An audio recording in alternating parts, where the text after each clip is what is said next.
Bonjour à tous. D'une rive à l'autre, nous partageons ce problème d'exister, de devenir, d'avoir été pour chacun soi-même unique.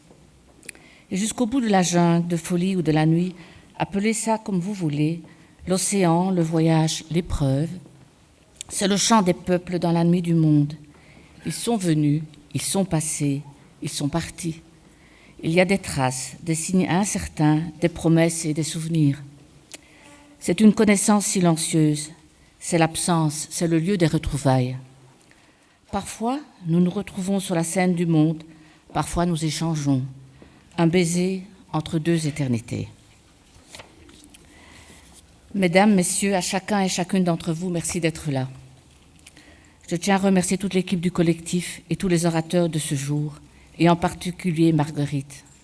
Maggie, femme de principe, visionnaire, animée par une volonté inflexible, une intégrité morale, une fermeté de caractère qui lui ont permis de se consacrer aux autres et particulièrement aux enfants.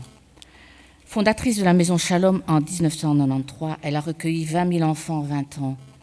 Sa mission est de protéger, défendre et promouvoir les droits des enfants. Merci à vous, chère Maggie.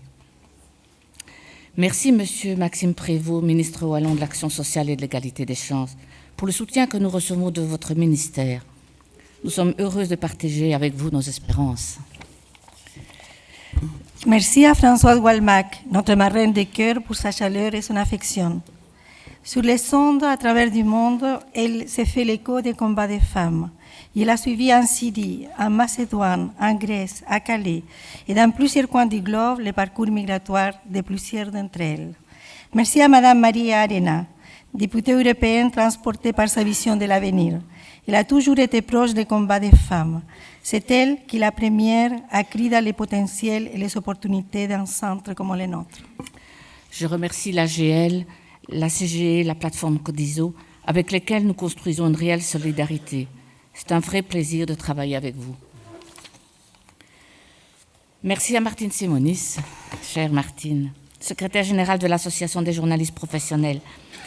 Fort de son expérience, elle a une connaissance très, très fine de notre association. Merci pour ton encouragement. En considérant le collectif dans sa complexité, en respectant son altérité et en valorisant ce qu'il y a de plus riche, tu nous apportes un regard neuf.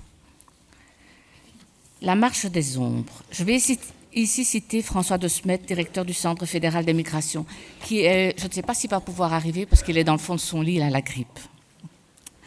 Extrait d'un de ses livres. Osons énoncer les choses claires. Il n'y a pas de politique migratoire en Belgique ni en Europe, ni dans la plupart des pays du monde. La migration est, en ce début du XXIe siècle, l'impensé majeur du politique. Ce constat est en soi troublant si on mesure combien pourtant les flux migratoires n'ont jamais été aussi rapides et importants. La migration est ce qui construit les communautés sur Terre. De tout temps, les hommes se sont déplacés. Durant la majeure partie de leur histoire, ils l'ont fait de manière infiniment lente et très progressive. C'est sur une échelle de centaines de milliers d'années que les ancêtres des hommes actuels ont peuplé toute la surface du globe. L'incapacité politique à résoudre cette question de manière humaine et durable révèle une autre contingence, celle de nos idées. La politique reste dominée par les rapports de force et la question migratoire en opposant des trajets humains personnels à des structures étatiques. Le démontre en force. La migration est un sujet capital qui force des remises en question de nos conceptions de l'égalité et de la liberté. Car donner un sens à sa vie reste le principal motif de migration, sous la forme d'une recherche de survie ou d'une vie meilleure. Elle nous envoie un flou qui a toujours existé, bien avant les frontières, et qui subsistera tant que les êtres humains vivront et seront mus par l'envie de mieux vivre ou pour une simple curiosité. Dans les faits, il paraît hautement irréaliste d'attendre que l'ensemble de la planète connaisse un développement et une prospérité équivalentes avant de reconnaître ces migrations comme légitimes. Il faudra donc anticiper ces meilleurs des mondes parce qu'il se construira aussi sur les plus-values dégagées par cette immigration, tant pour les pays d'accueil que pour les pays d'origine. Un monde dans lequel la circulation des hommes est davantage rendue possible sera un monde dans lequel les hommes seront libres de circuler, poussés par leurs désirs et non par les peurs. Les utopies doivent servir à imaginer et à expérimenter des futurs possibles et permettre de garder de tout les meilleurs. Fin de citation. Des bonheurs, des lueurs, des gestes de conviction, l'affection des humains les uns envers les autres. Hasard peut-être, mais quelle chance pour nous tous. Ce lieu a marqué de façon indélébile leur vision du monde. Les migrants sont tous porteurs d'un trésor caché, d'un savoir, d'un vécu propre à partager. Explorons ces rencontres. Une quête universelle de l'être humain. Le collectif, c'est un modèle de pratique. Ce modèle, aujourd'hui, c'est plus de 40 emplois en interne et plus de 1500 personnes sur le marché du travail. Ce modèle, c'est plus de 18 000 personnes accueillies au fil des années. D'une trajectoire à une compétence, une école de vie. Des migrantes au service d'autres migrantes. Acteurs incontournables de la promotion d'une société interculturelle. Le collectif est aussi une construction d'un monde commun à partir de la reconnaissance des migrants porteurs de savoir-être ensemble, de l'une ou l'autre culture, alliés de vie collective, où ces savoirs peuvent se dire, se vivre et se mélanger à d'autres pour inventer toujours l'être et le faire ensemble. Témoignant d'une formidable résilience, ces personnes sont ainsi parties de leur expérience personnelle, de leurs problèmes vécus pour servir le bien commun et agir.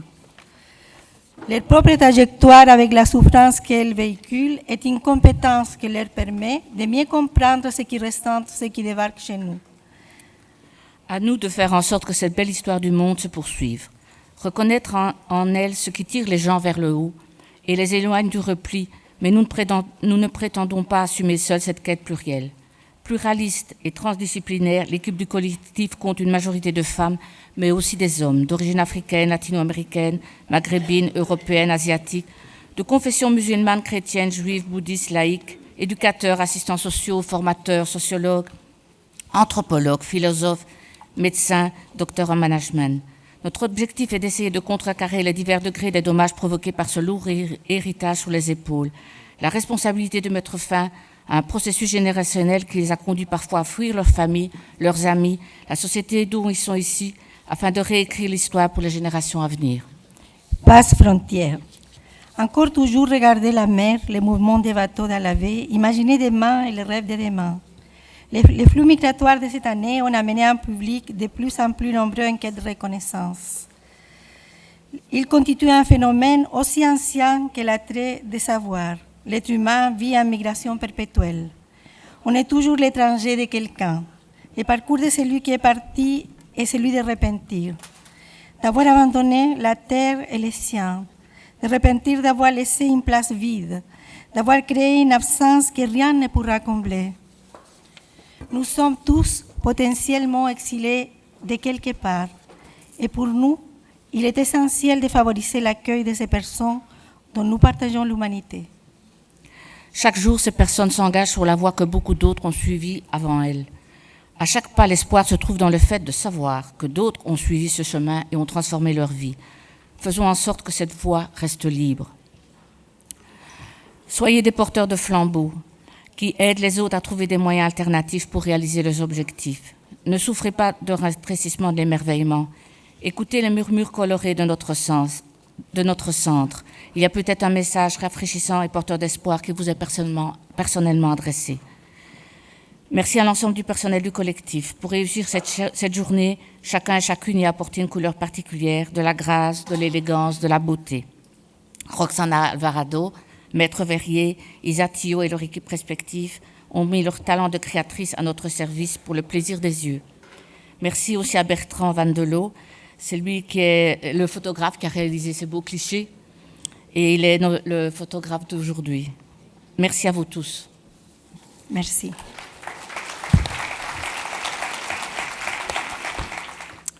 Bonjour à toutes et tous, je suis Martine Simonis, je vais vous accompagner tout au long de cette journée. Je suis la gardienne de l'heure et je vais essayer aussi d'établir un passage du début à la fin qui soit un passage sûr mais vous allez certainement être mis en danger pendant cette journée parce que les témoignages que nous allons entendre, les expériences qui vont nous être données aujourd'hui ne vont certainement pas vous laisser de marbre et vous risquez d'être bousculés.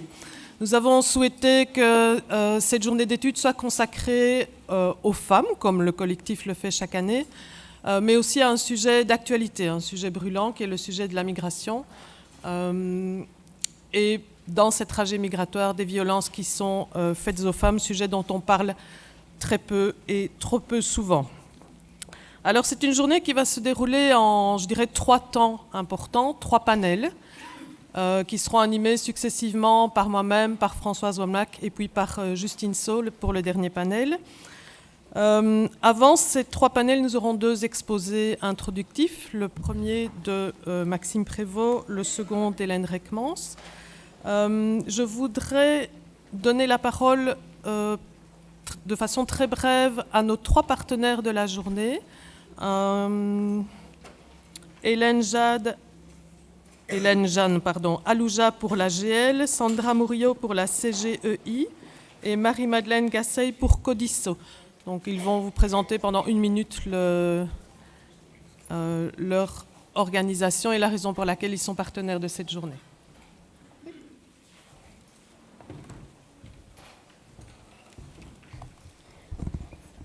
Donc, bonjour à toutes et à tous. Je m'appelle Marie-Madeleine Gaden, je suis membre de la plateforme de soutien aux migrants Codiso, qui est une plateforme étudiante qui a été créée en septembre, notamment suite à tous ces événements. Donc cet été si difficile pour les personnes qui ont voulu demander l'asile en Belgique, mais qui a été aussi un été révélateur pour certains citoyens, l'occasion pour certains de découvrir des situations qu'ils ne connaissaient pas. Et donc, nous, ce que nous faisons, c'est que nous agissons pour sensibiliser et informer les étudiants de Louvain-la-Neuve, mais nous voulons aussi avoir une action concrète à Louvain-la-Neuve et ailleurs, et vraiment favoriser la rencontre entre tous, promouvant le dialogue et la connaissance de l'autre pour éviter les amalgames et le repli sur soi. À l'époque de l'Europe forteresse, situation qui, nous le savons, crée énormément de problèmes, il nous semble indispensable d'agir, d'avoir un discours et une action qui sont cohérents et solidaires. Alors je vais vous donner quelques exemples de ce que nous faisons. Nous avons déjà organisé des moments conviviaux de rencontres avec des personnes qui sont accueillies dans des initiatives locales d'accueil à Autigny-Louvain-la-Neuve. Au niveau de la sensibilisation, nous organisons par exemple le 15 mars une sorte de speed dating culinaire pour vraiment parler des réalités de vie au Moyen-Orient. Nous allons également nous sommes en train d'organiser une collecte de vivres, en plus de la collecte de vêtements que nous avons fait au premier quadrimestre, et nous amènerons tout ça dans les camps qui se trouvent à Calais. Vraiment, ce sur quoi j'aimerais insister aujourd'hui, c'est que nous essayons de collaborer avec un maximum de personnes, avec les groupements et les associations qui sont existants. Et je fais vraiment ici appel à toutes les bonnes volontés. Si vous voulez agir avec nous, si vous êtes intéressés par notre projet, n'hésitez pas déjà à passer à notre stand qui se trouve ici à l'étage, mais également à aller voir notre page Facebook, donc plateforme Codiso de soutien aux migrants, ou à nous envoyer un email. Et donc nous pourrons vraiment essayer d'agir avec vous. Étant donné que la personne qui devait parler pour la GL est absente aujourd'hui et que je suis également membre de cette association, donc l'Assemblée Générale des étudiants, je vais me permettre aussi de dire un petit mot à notre nom.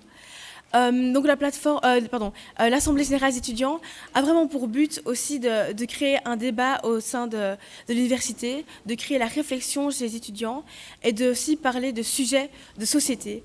Et donc c'est aussi un sujet qui tient à cœur à l'Assemblée Générale des étudiants. Il y a vraiment une collaboration très forte là aussi entre justement l'AGL, la plateforme de soutien Codiso, la plateforme Réfugiés UCL, donc composée de professeurs, d'académiques qui agissent là-dessus. Et donc j'espère que donc il y aura à la fin de cette année-ci, pendant tout le quadrimestre, des actions, et dans les années suivantes, j'espère vraiment ce sujet qui sera toujours bien présent au sein de l'université et qui permettra toujours d'avoir une action, un discours qui soit présent dans ce milieu. C'est super important et j'espère qu'on pourra collaborer avec tout le monde. Voilà, merci beaucoup pour votre écoute et bonne journée.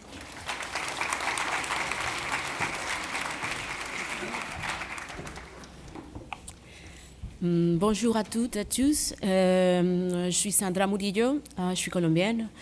Et je fais partie de la coordination générale des étudiants internationaux, qui est un organe représentatif des étudiants internationaux de l'Université catholique de Louvain. Cet organe a été créé en 1999 et fait partie de l'animation socioculturelle et sportive de l'université. Elle se fait également écho des avis et des prises de position des étudiants internationaux sur les questions relatives aux pays étrangers, au développement, à certaines questions de société. Je suis aussi coordinatrice d'Abjajala, un espace qui fait partie du CGI, et que c'est l'espace de rencontre de chercheurs, des étudiants et des personnes intéressées de connaître en profondeur les dynamiques de la réalité de l'Amérique latine. Merci.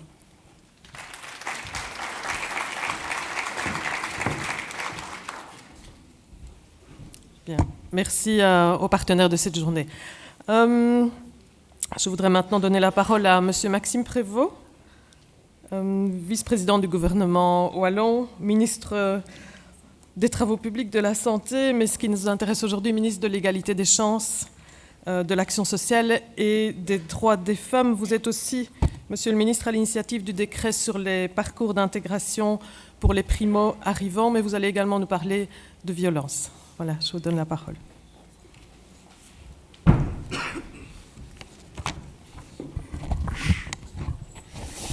Bonjour à chacun et à chacune d'entre vous. Je salue chacun en ses titres, grades et très certainement nombreuses qualités. Une salutation particulière pour mesdames les députées régionales. Saluer également monsieur le recteur honoraire, madame la docteure honoris causa de l'UCL et évidemment madame la directrice, chère Christiane. Merci à tous les partenaires d'avoir mis sur pied cette journée de réflexion et d'échange et de partage. C'est un réel plaisir et croyez bien que ce n'est pas juste un propos de circonstance qui laisserait à penser qu'à chaque fois qu'un homme politique prend la parole, il est contraint de dire que c'est avec plaisir. Non, c'est sincère, puisque la dernière fois que j'ai eu l'occasion de rencontrer, de partager un moment avec le collectif des femmes, c'était dans ces locaux, autour d'un bon repas préparé par elle-même. Et donc, j'en ai gardé d'excellents souvenirs, pas que culinaires, rassurez-vous. Et donc, j'ai beaucoup de plaisir à partager ce moment d'introduction à vos côtés. Je n'aurai pas la possibilité, vous l'imaginez bien, de pouvoir rester, hélas, toute la journée, mais j'oserais penser avoir délégué le meilleur de moi-même, puisque Robert Javot, mon collaborateur, vous accompagnera toute la matinée, et Dorothée Klein sera elle-même membre du panel de l'après-midi. Donc mon cabinet gardera des oreilles très attentives à tout ce qui pourra se dire, se faire, et les recommandations qui pourront certainement s'esquisser. J'ai beaucoup apprécié, chère Christiane, dans l'introduction que vous avez bien voulu partager, cette magnifique phrase dans laquelle il faut éviter le rétrécissement de l'émerveillement. Je trouve que c'était très poétique, mais c'est aussi très fort dans le message qui est de la sorte donné. Alors, un quart d'heure pour tenter de partager avec vous quelques convictions, puisqu'il y a deux manières de concevoir les introductions qui sont généralement partagées à l'occasion d'un colloque. Soit on s'en tient aux quelques propos généralistes de circonstances, saluant l'initiative, vous remerciant pour l'invitation et vous souhaitant une longue journée fructueuse en réflexion. Soit on profite de la tribune qui nous est offerte, et c'est l'option que j'ai choisie, pour aussi délivrer quelques messages de fond au-delà des encouragements et de la satisfaction qui est la mienne comme ministre en charge de l'égalité des chances en Wallonie, mais aussi du droit des femmes, probablement le seul ministre masculin en Europe chargé du droit des femmes. Et donc c'est avec force et conviction que je vais pouvoir, comme c'était le cas, Madame la députée, chère Hélène, pas plus tard qu'hier au Parlement, en commission pour l'égalité des hommes et des femmes, partager quelques convictions et actions. Alors, vous le savez, et je ne vais pas faire l'injure de vous expliquer ce qu'est le collectif des femmes, mais c'est un lieu de rencontre, de partage, de réflexion qui favorise les liens interculturels entre les femmes et qui ambitionne de rendre ces femmes elles-mêmes créatrices de leur propre destinée en vue de favoriser leur insertion, leur épanouissement via toute une série de formations soutenues par la Wallonie dans une perspective d'égalité des chances. Et avant que je n'oublie, je voulais aussi adresser un grand coup de chapeau à Roxana pour la beauté de sa peinture, reproduite ici derrière d'ailleurs, qui est vraiment un émerveillement et qu'on a à très juste titre reproduit sur les cartons d'invitation. Alors, la liste des activités menées par le collectif impressionne et est fort longue. Je vais m'autoriser à la passer pour pouvoir surtout consacrer mon introduction sur 2 thématiques.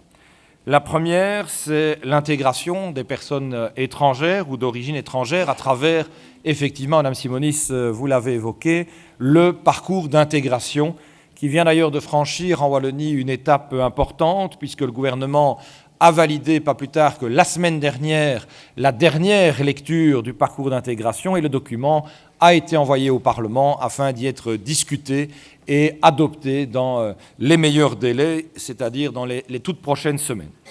Et le deuxième élément, je souhaitais aussi profiter de l'occasion, à la lumière du sujet que vous avez choisi pour ce colloque, discuter de la violence faite aux femmes et des actions que les gouvernements, et singulièrement le gouvernement wallon, entreprennent pour pouvoir aussi limiter, réduire les risques et lutter contre ces phénomènes de violence dans la diversité et la pluralité d'ailleurs des formes que cette violence peut prendre. Si nous acceptons très clairement le fondement que les flux migratoires doivent être gérés et régulés avec une politique d'intégration qui soit solidaire et responsable, si nous acceptons qu'un suivi efficace et individualisé du migrant doit être organisé, il est par ailleurs indispensable d'assurer le respect de valeurs universelles dans l'organisation des systèmes d'accueil. Il revient donc à la société d'accueil de favoriser au maximum la participation à un projet commun de société de personnes aux identités plurielles et variées. Ce n'est en rien un plaidoyer pour l'assimilation, c'est un plaidoyer pour l'intégration et donc le respect mutuel des valeurs, tout en sensibilisant clairement aussi à celles qui sont le socle des éléments façonnant l'identité du pays d'accueil.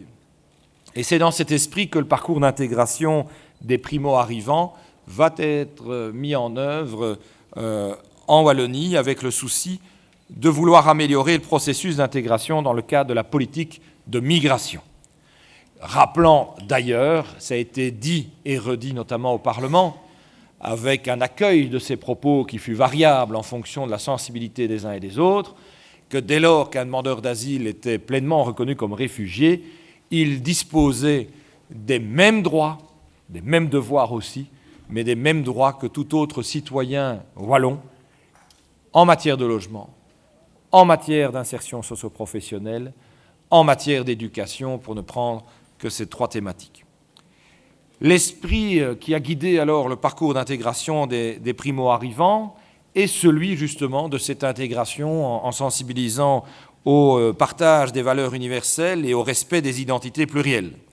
Et il a été mis sur pied afin d'améliorer le processus dans le cadre de cette politique de migration que je viens de rappeler. Et l'objectif important du gouvernement wallon, qu'il avait d'ailleurs déjà traduit dans la déclaration de politique régionale dès l'entame de la législature, c'était aussi de pouvoir renforcer ce qui était avant le parcours d'accueil, ce qu'il est encore toujours pour quelques semaines, et qui deviendra ensuite un véritable parcours d'intégration avec dès lors des volets obligatoires.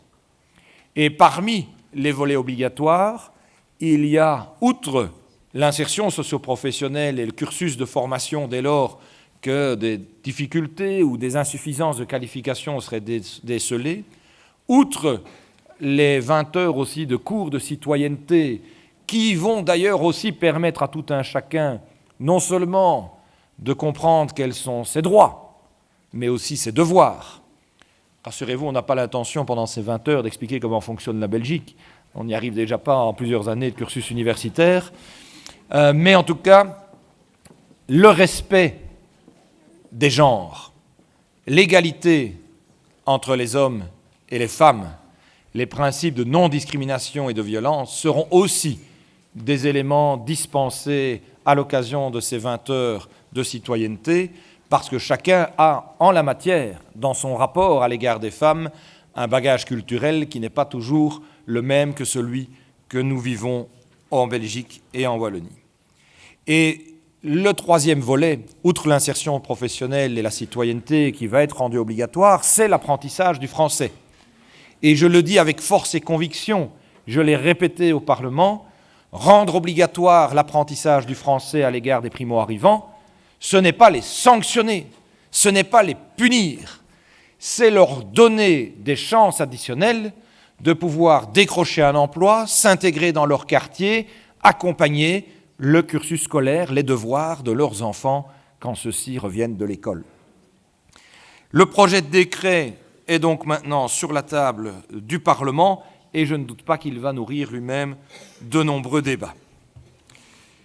Le gouvernement a pour ce faire aussi dégagé des moyens, puisqu'on est conscient qu'aujourd'hui, alors même que cet apprentissage du français n'est pas obligatoire, il y a déjà plus de démarches volontaires qu'il n'y a de capacité de les rencontrer.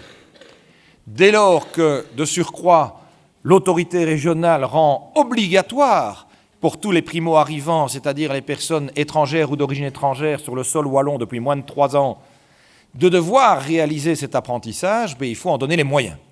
14 millions d'euros complémentaires ont dès lors été débloqués pour permettre, à travers les organismes publics, mais singulièrement et davantage encore à travers le tissu associatif, très riche tissu associatif dont nous pouvons nous enorgueillir de disposer en Wallonie, mais de pouvoir effectivement renforcer leur capacité d'action à travers ces moyens.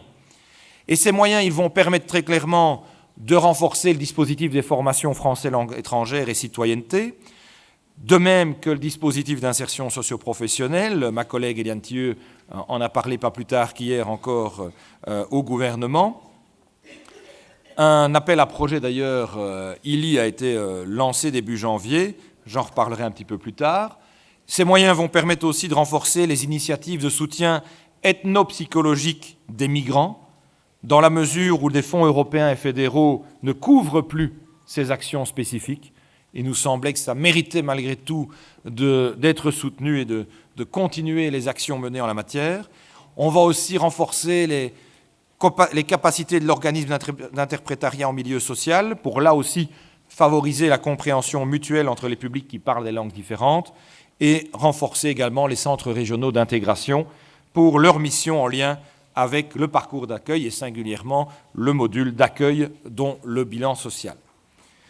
Alors, il est clair que la répartition des moyens tiendra compte des besoins et que cette répartition se fera sur base des structures existantes qui sont déjà connues dans notre dispositif actuel. Ce sera en quelque sorte une montée en puissance des dispositifs que nous connaissons aujourd'hui, mais nous allons aussi nous appuyer sur des compléments, un développement de réseaux additionnels pour rencontrer ces objectifs. Et c'est un grand défi d'ailleurs pour le secteur de pouvoir mettre en œuvre ce prochain plan opérationnel.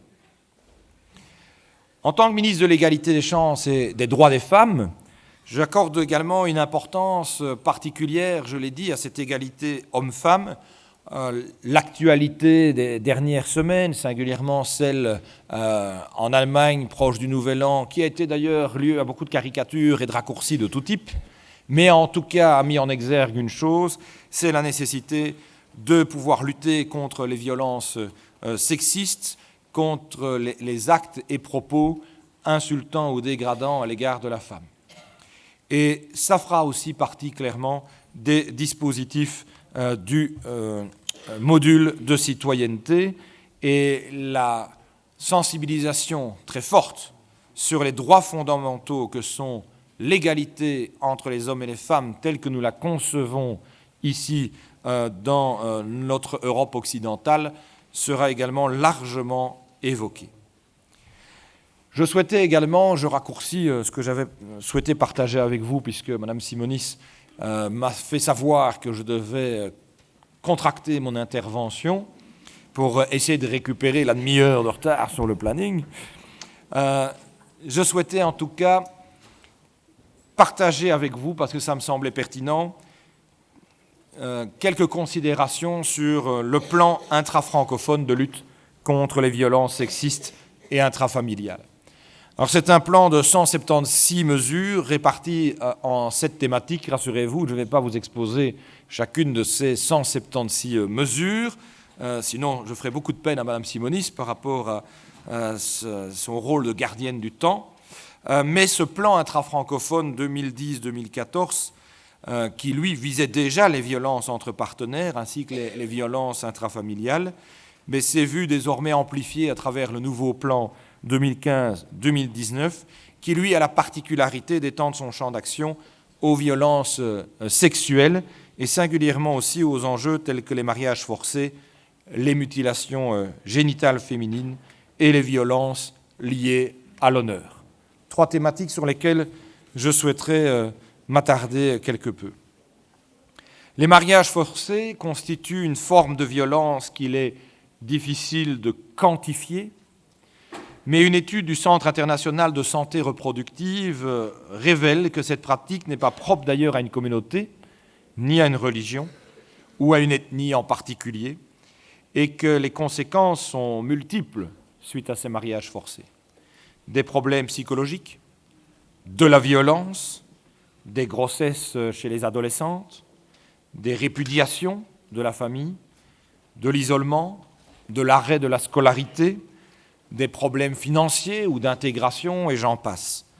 Et cette étude a également révélé que les professionnels sont encore fort dépourvus lorsqu'ils doivent faire face à un cas de mariage forcé.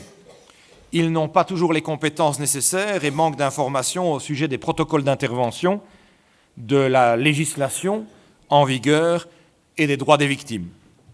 Mon souci est dès lors de pouvoir réellement mener une politique intégrée de lutte contre ce type de violence, à travers notamment une méthodologie de recensement des cas de mariage forcé, un protocole d'intervention très clair afin de renforcer l'accueil et la prise en charge des victimes, ou encore le soutien à la plateforme associative Réseau Mariage et Migration, ainsi qu'à toutes les associations qui mènent des actions de prévention en matière de mariage forcé.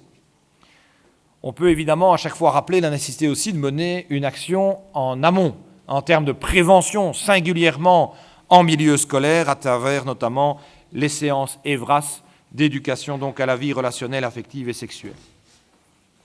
S'agissant des mutilations génitales féminines, en 2014, une nouvelle étude du SPF Santé publique a relevé qu'environ 13 112 femmes excisées et plus de 4 000 fillettes à risque de l'être, soit au total plus de 17 000 femmes et filles, vivaient sur le territoire belge.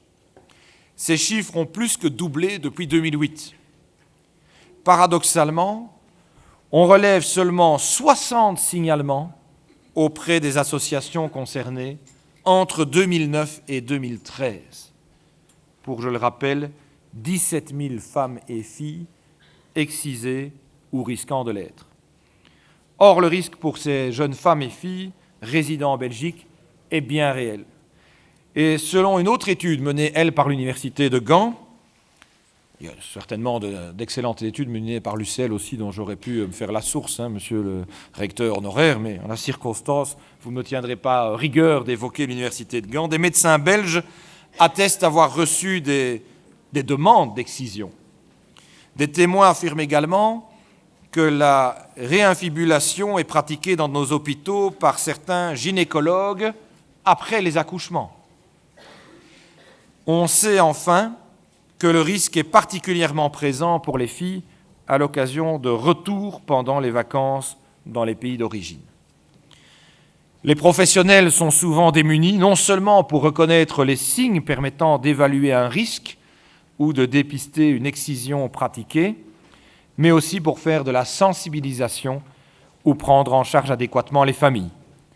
Et là, nous allons travailler avec mes collègues de la Fédération Wallonie-Bruxelles et de la COCOF, et tant Mme Reckmans que Mme Durand pourront certainement être également des relais vigilants, et leur seule présence aujourd'hui en témoigne au sein de ces assemblées pour garantir la bonne fin des mesures mises en œuvre. Mais nous devons très clairement agir, tant au niveau de l'ONE tant au niveau des maternités, au niveau aussi de la médecine scolaire, pour pouvoir transmettre toutes les informations pertinentes entre les institutions et assurer un meilleur suivi des enfants et des familles concernées.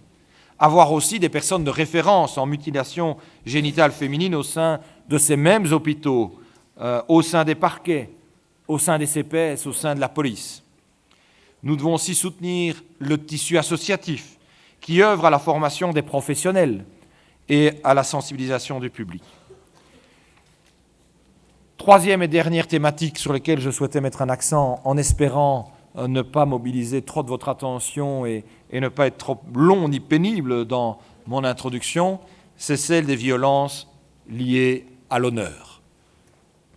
Les violences liées à l'honneur constituent un phénomène encore mal connu et pour lequel, là aussi, les statistiques peinent à être collectées. Une première recherche scientifique belge sur le phénomène des violences liées à l'honneur en Belgique a été réalisée en 2012 seulement. Elle met clairement en évidence la nécessité de développer une approche spécifique à ce type de violence. Il est essentiel d'avoir un regard pluridisciplinaire impliquant la diversité des acteurs concernés, certes, mais l'accent doit surtout être mis sur une coopération et l'échange d'informations entre les différents acteurs, sur la formation et plus encore sur le dépistage et la prévention du phénomène, avec encore quelque chose qui est trop léger aujourd'hui, c'est l'indispensable soutien aux victimes et le suivi effectif par les forces de l'ordre et la justice des auteurs de ces violences tues à l'honneur.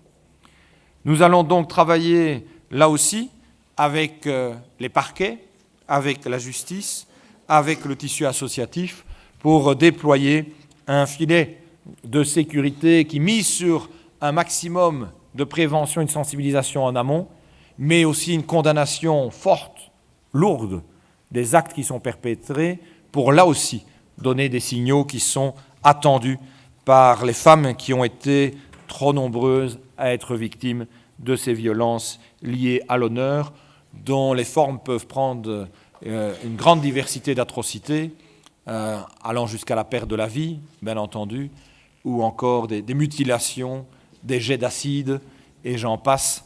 On a hélas trop régulièrement l'occasion de voir l'actualité se saisir de ce genre de cas que pour rester au balcon. Notre devoir comme autorité publique, c'est aussi de ne pas se cacher les yeux ni les oreilles, mais de pouvoir mettre les mains dans le cambouis pour apporter des solutions et de l'action. Il y a donc, mesdames, messieurs, du pain sur la planche.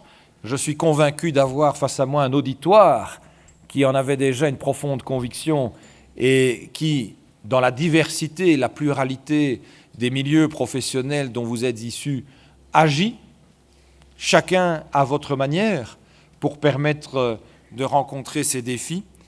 Je sais que vous avez aussi prévu de passer l'après-midi à une table ronde qui doit déboucher sur la mise sur pied de groupes de travail locaux et alimenter la plateforme féministe de lutte contre les violences faites aux femmes, qui se veut là aussi un véritable outil de vigie.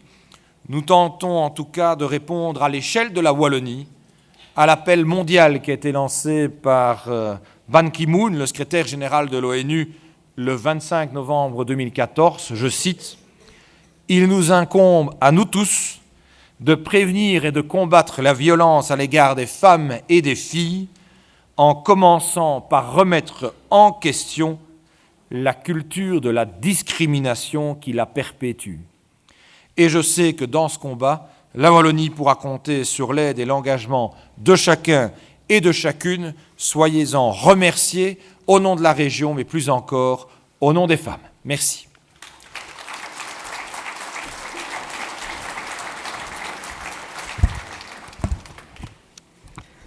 Merci, Monsieur Prévost. Soyez assuré que vos actions seront suivies très, très attentivement par le public auquel vous vous êtes adressé aujourd'hui.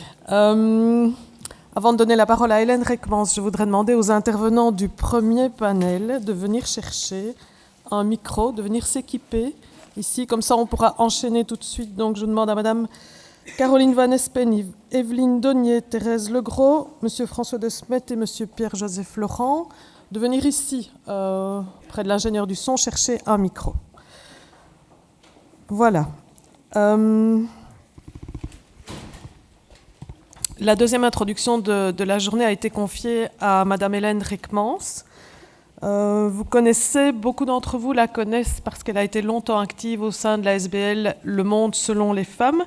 Hélène Reckmans est aussi députée régionale de la Fédération Wallonie-Bruxelles, sénatrice.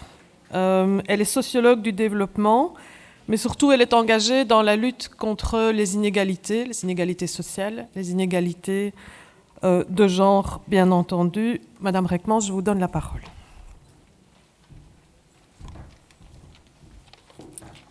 Merci Martine pour la parole. Bonjour à toutes et à tous. Merci d'abord au collectif des femmes de m'avoir invitée à cette journée. C'est toujours un plaisir. C'est toujours une journée dense, une journée aussi pour réfléchir, pour se poser, pour se mettre dans l'action et pour faire réseau. Et je crois que c'est important. Alors je vais essayer aujourd'hui de rappeler que la route est longue pour l'égalité, mais qu'elle l'est encore plus pour Mariam, pour Aïcha, pour Gertrude.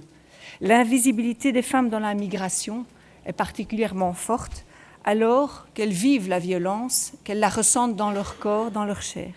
Alors je vais essayer de brosser un peu le tableau de ce qui peut se passer à l'origine de l'exil et du départ de la migration, ce qui peut se passer pendant le parcours migratoire et qu'est-ce qui se passe à l'arrivée dans l'espoir de l'accueil, mais qui est en fait l'exil, ici par exemple en Belgique.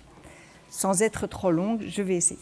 Alors, à l'origine, peut-être rappeler des éléments qui forgent un peu ma réflexion, c'est que les violences peuvent être et sont souvent les causes de l'exil et de la migration. Alors ces violences, elles peuvent être multiples et elles sont très souvent liées à des questions de pouvoir. Pouvoir des hommes, pouvoir de certains hommes, pouvoir de l'argent. Pouvoir des hommes, le patriarcat. On l'a évoqué, le mariage forcé, les mutilations génitales féminines, les crimes liés à l'honneur, autant de mécanismes, de causes qui peuvent précipiter vers l'exil, vers le départ des femmes en quête de sécurité et d'intégrité physique. Alors, c'est souvent difficile parfois d'être reconnu dans cette crainte.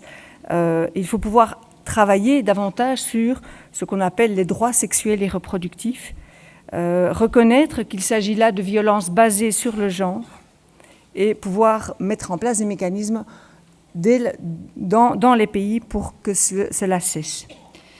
Deuxième pouvoir à l'œuvre, c'est la recherche du pouvoir, le pouvoir de la domination politique, de la dictature, qui est à l'œuvre dans un certain nombre de pays, et je pense particulièrement aujourd'hui au Burundi, de la faute d'un ou de quelques hommes, pouvoir de fondamentalistes religieux, Daesh, Boko Haram, des sectes qui ont de la vision, ont des femmes une vision évidemment extrêmement rétrograde, qui font des femmes des objets, et certainement pas des sujets de droit. Pouvoir donc de la domination politique qui entraîne des conflits et qui amène sur les routes un nombre important de personnes, dont les femmes.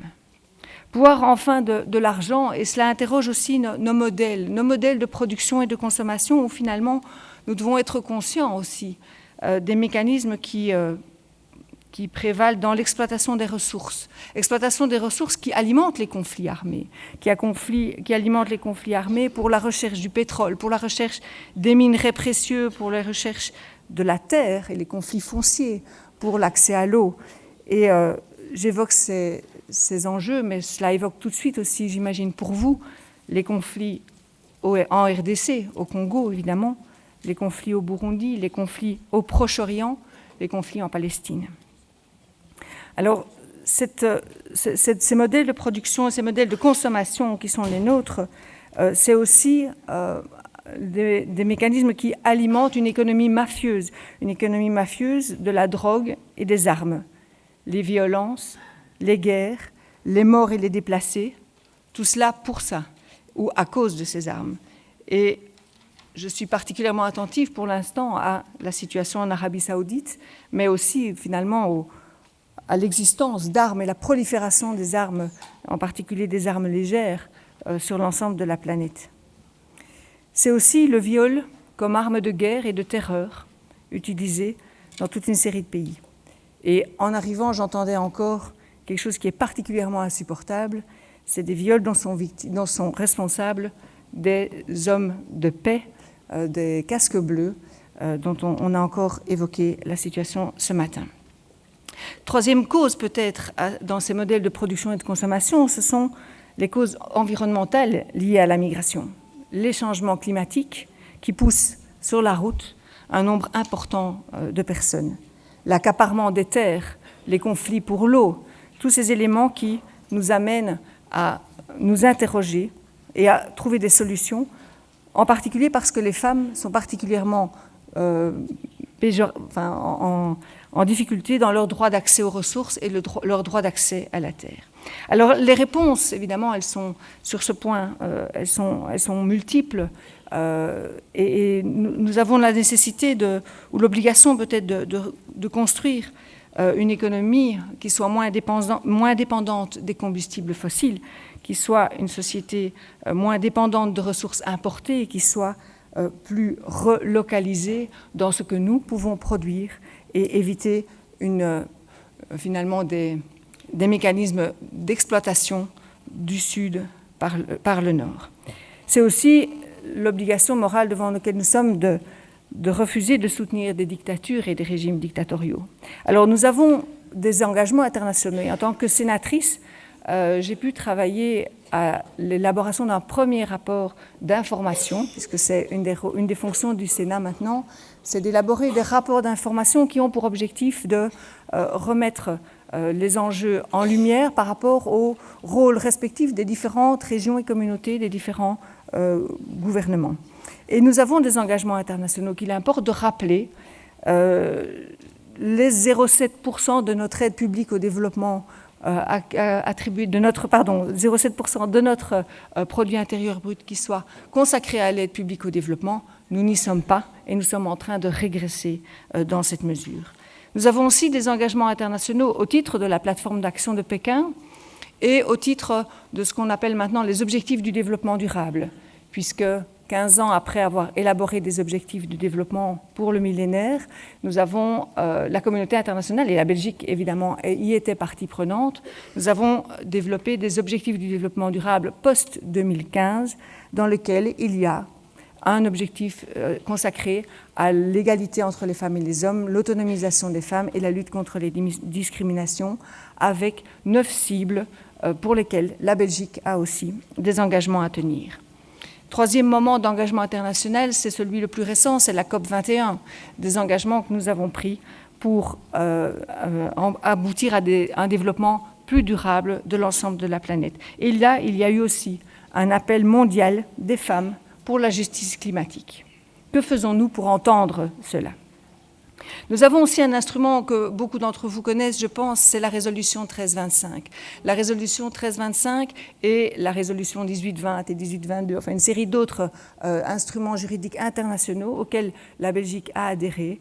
Et la résolution 1325, elle est aussi une responsabilité de l'État belge, tant dans les aspects d'affaires étrangères, coopération, mais aussi de justice et de police. Et il y a fort heureusement une plateforme des femmes qui rappelle ces engagements régulièrement, qui chaque année demande où en est le plan d'action pour la 1325, qui rappelle et qui essaie de soutenir aussi la mise en œuvre de ces plans d'action dans les différents pays en conflit et les pays qui sont les pays partenaires de la coopération belge. Il faut pouvoir donc lutter pour renforcer la mise en œuvre et la place des femmes dans les opérations de maintien de paix, puisque c'est de cela essentiellement que la 1325 promeut.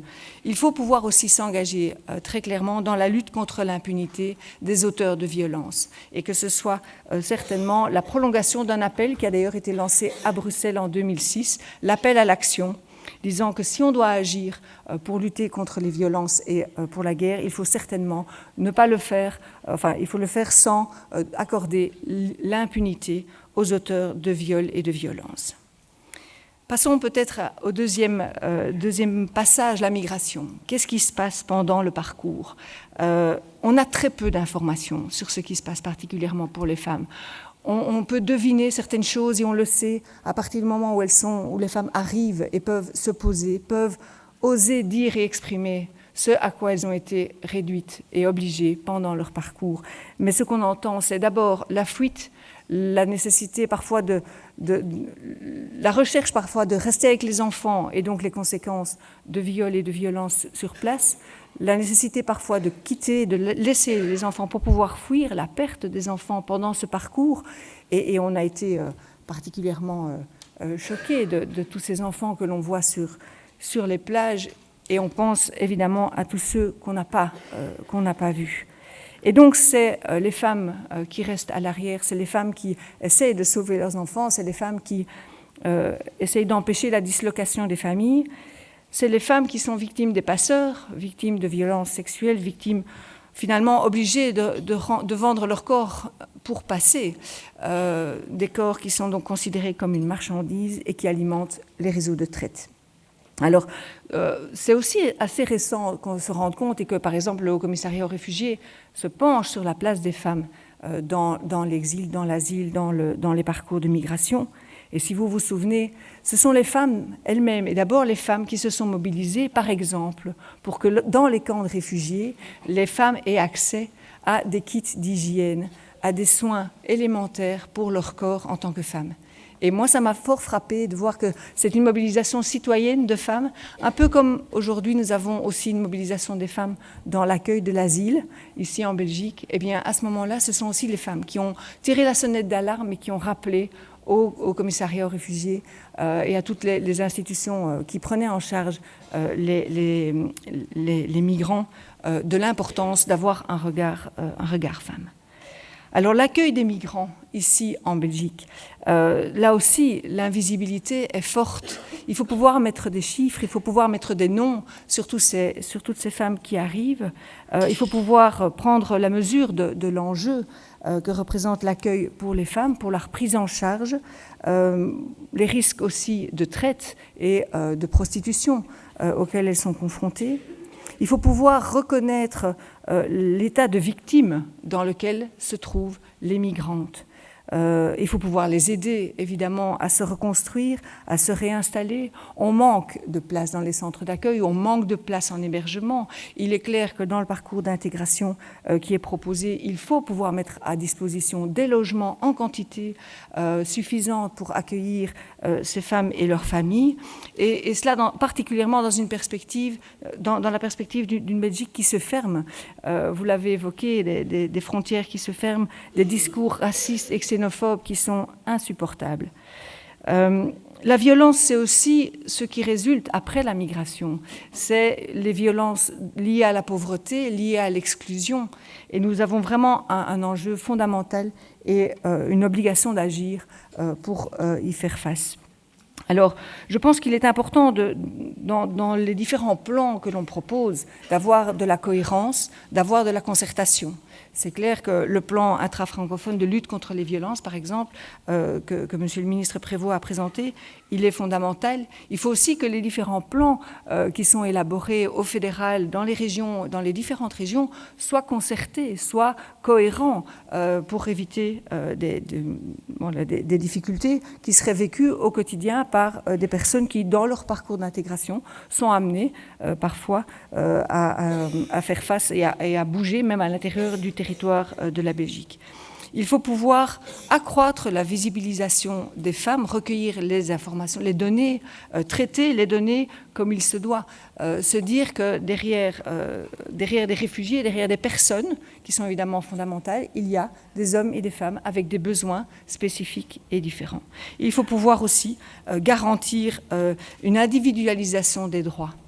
pour les personnes migrantes comme pour toutes les femmes, mais en particulier les femmes migrantes, garantir par exemple un permis de résidence aux femmes migrantes qui ont été victimes ou qui sont victimes de violences basées sur le genre. Voilà la nécessité devant laquelle nous sommes, d'assurer de la coordination, d'assurer de la concertation.